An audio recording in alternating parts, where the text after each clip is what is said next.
So last week we talked about the Bob's Burgers TV series, which has spawned its own movie. You can definitely catch up with all my thoughts by listening to that episode.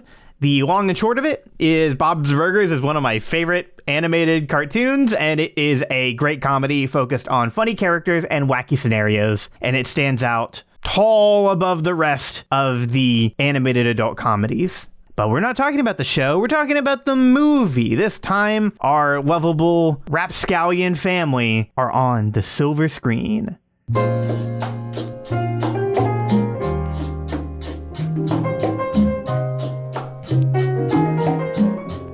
Hi there, I'm Scott D. Forsyth, professional voice actor and pop culture enthusiast.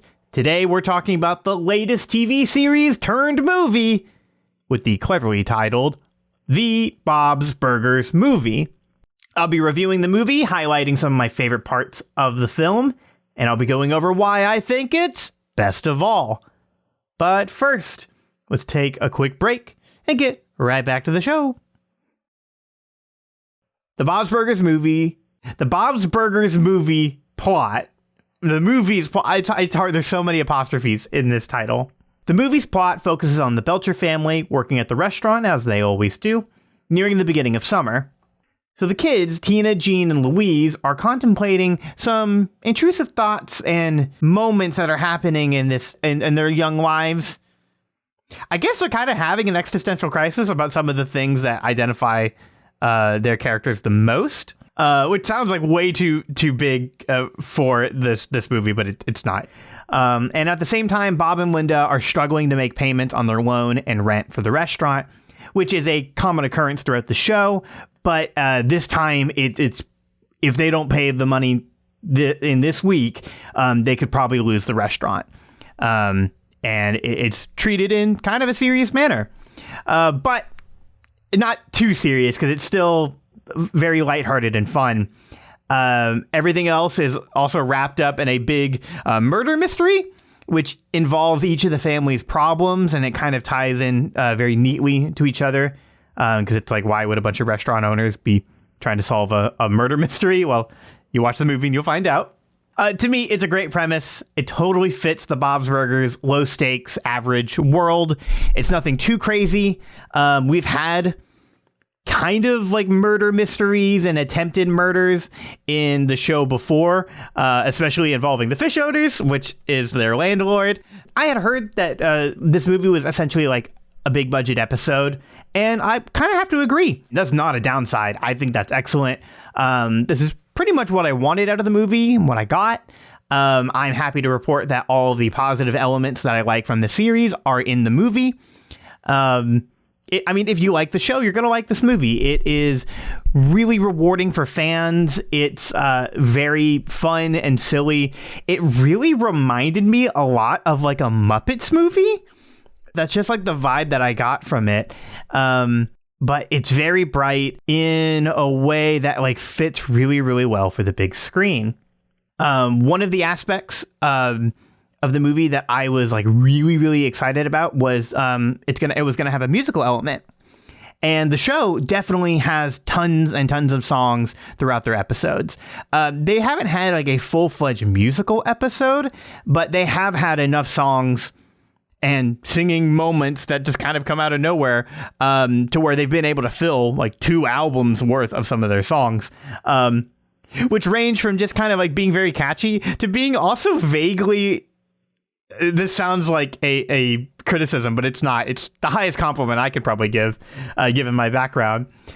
But they're kind of like silly songs with Larry style. It's great. To what that means to me, some people might think that they're very kiddie. To me, they're very clever and quippy and full of wordplay, which that's my jam. I absolutely love it. And the songs featured in the movie were really, really good. They're some of the best in the series, and you would hope so out of a big budget movie. My only disappointment in that regards was I actually wanted more music. I was surprised on how little singing there was. I kind of expected it to be along the lines of like Encanto or Frozen or kind of like Disney-esque, and we would have about 6 or 7. But realistically, you have about 3. That's including the closing credit song, which is considered its own song. So technically there are 4 original musical numbers, even though I was a little bit saddened that there weren't as many songs. At least the ones we have are so exceptionally good. They're very catchy. They're really fun. They have a great musical feel. Part of me really expects that we're going to get a Broadway musical out of this. I think we should. I mean, if Beetlejuice, SpongeBob, and Legally Blonde can like crank out some amazing musicals that are in somewhat ways better than their own movie, in the case of Shrek, I actually think it is. We'll talk about movie musicals someday. But my goodness, I want to see Bob's Burgers do that. And I have a feeling that they might. They definitely have the material to work in that field. I used the term crank out earlier. That's totally undermining like how well like movies to musicals on Broadway can be. Some of them are cash grabs, sure, but some of them are really exceptional. Like the 3 I mentioned before, 4, including Shrek. They're all phenomenal. So yeah, the music kind of has that fun vibe. I was listening to it to get hyped for this episode. I just really find myself like kind of singing along to the songs and dancing along to the songs, because there's like every musical number is like fully choreographed in a really impressive way. That was probably my favorite part of the movie in general, was the animation. I was really surprised on how fluid the animation was. I like how Bob's Burgers is animated. I think the TV show does a really good job. It's not particularly flat like Family Guy. Sorry, 2 weeks in a row I'm ripping on Family Guy. But I mean, it's made for TV. They cut some corners, and that's totally fine. But the movie doesn't do that. They make everybody really bouncy, and they like move along to the music almost in a way that looks rotoscoped.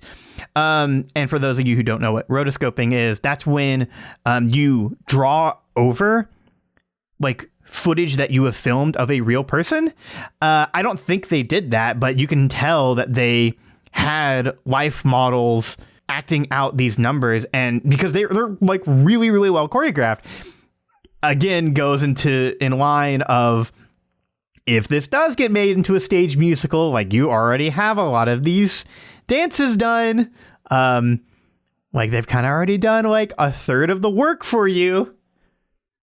Come on, Broadway, let's do it. Let's do it. Let's put Bob's Burgers on Broadway. That'd be so good. But yeah, like the whole movie has this very bright and bouncy feel. You can really see all of the care and effort that was put into this project. This movie was supposed to come out 2 years ago, and it was delayed because of COVID. I think it was also delayed because of the 20th Century Fox Disney buyout merger. But they worked through it. All this effort, I think, paid off really well. Like I could see how they like knew that we're going to be on the big screen and we're going to live up to be a big screen movie. We are not going to cut corners. We are going to make sure that this movie has the legs to stand up against other animated movies that came out that year. And they totally achieved that, in my opinion. And so I went to go see it with my mom because my mom loves the show. And I mean, she's a super nerd just like me. I mean, obviously she does.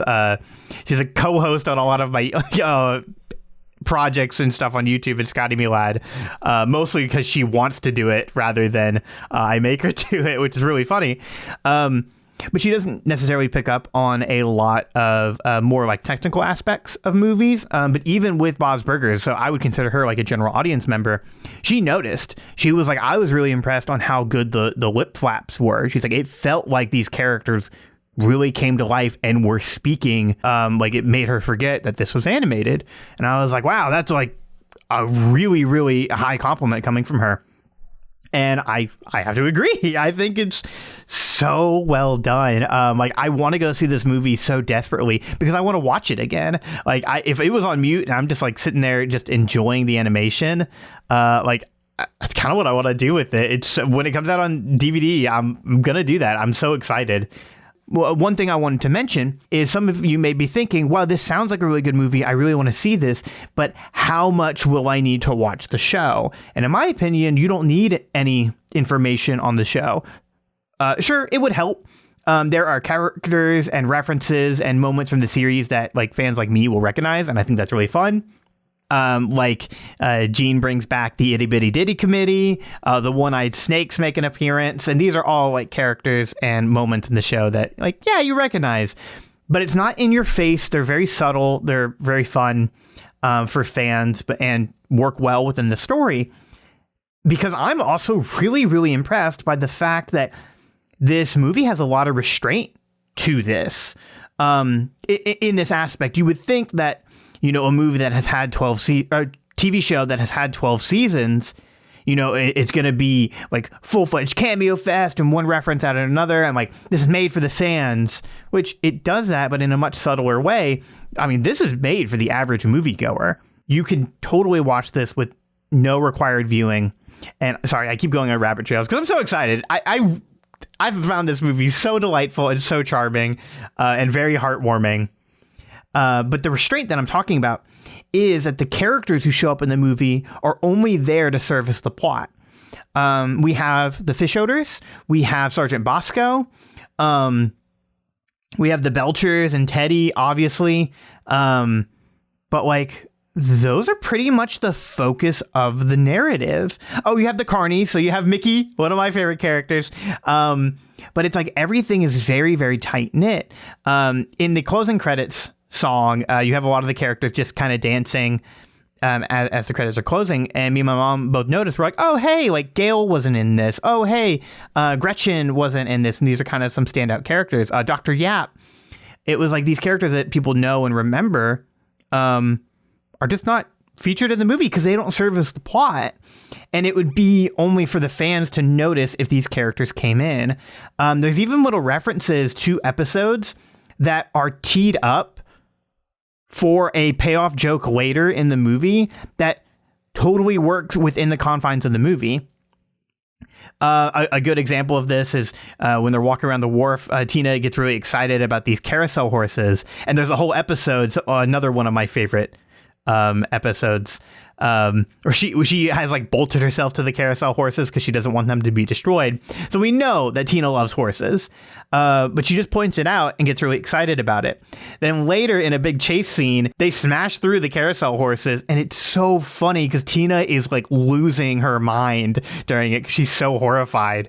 That joke works in the confines of the movie. It's funnier for the audience because we have a little bit of like some backstory, but I was just like, it made me more happy. It made me appreciate the joke more because I was like, wow, I'm laughing at this with the audience and I don't know the audience's history. We're just laughing because this is a funny, well set up joke. The movie story is really good. I've jumped around, but I did want to talk about one disappointment. It's a partial disappointment, partial not.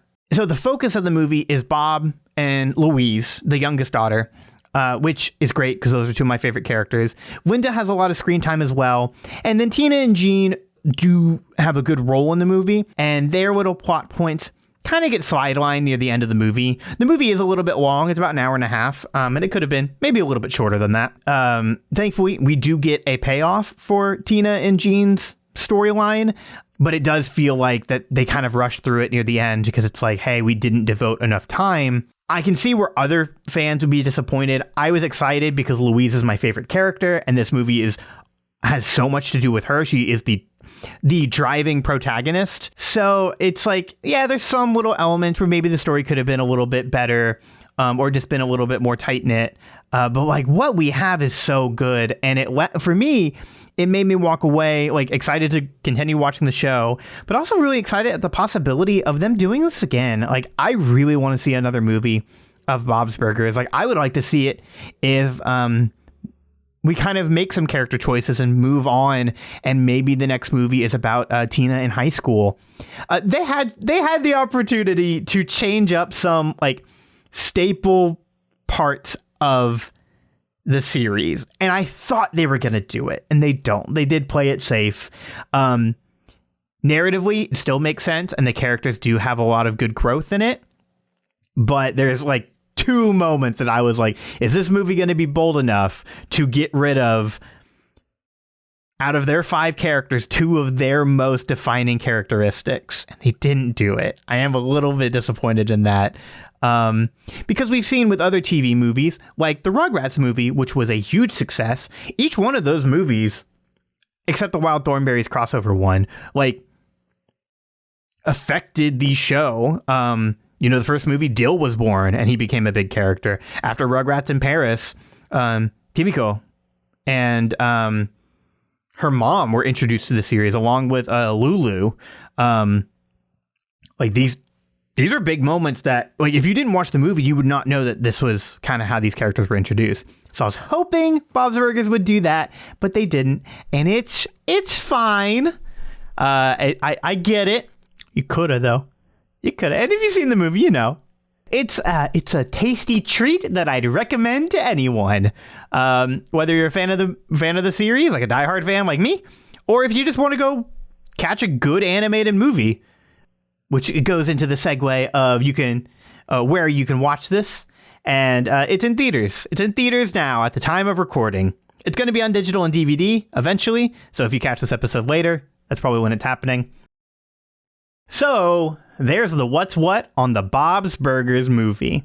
If you have any other thoughts on the Bob's Burgers TV show, other TV to movie animated stuff, feel free to email us at mail@ScottyMeLad.com. Your letter might be even read on the show, just like fan of the show, Lindsay. I was delightfully surprised to get our first little fan mail, and they talked about all, like, the different episodes that they've listened to so far and sharing their enjoyment for Stardew Valley and Bob's Burgers and getting excited for watching the movies. It's been wonderful to chat with somebody about all of this and hear their own thought. I said in my response email that, like, it means a lot for someone to have someone who enjoys the show and to write in. I do this show because I enjoy it, but I know if, like, I just make one person happy, then it makes it all worth it. And so it was just a delightful surprise. So we appreciate you at ScottyMeLad, Lindsay. You can also stay up to date on all things Best of All on Twitter at ScottyMeLad under the hashtag BestOfAllPod. But nevertheless, and hopefully you've taken something out of this episode and will give the Bob's Burgers movie a shot. But best of all, you were a listener, and we at ScottyMeLad thank you. And just like my restaurant tab at Bob's Burgers, this is my closer. Because you know you got to close a tab before you leave paying a restaurant. At least that's what I do. This joke works so well! All right, have a good week.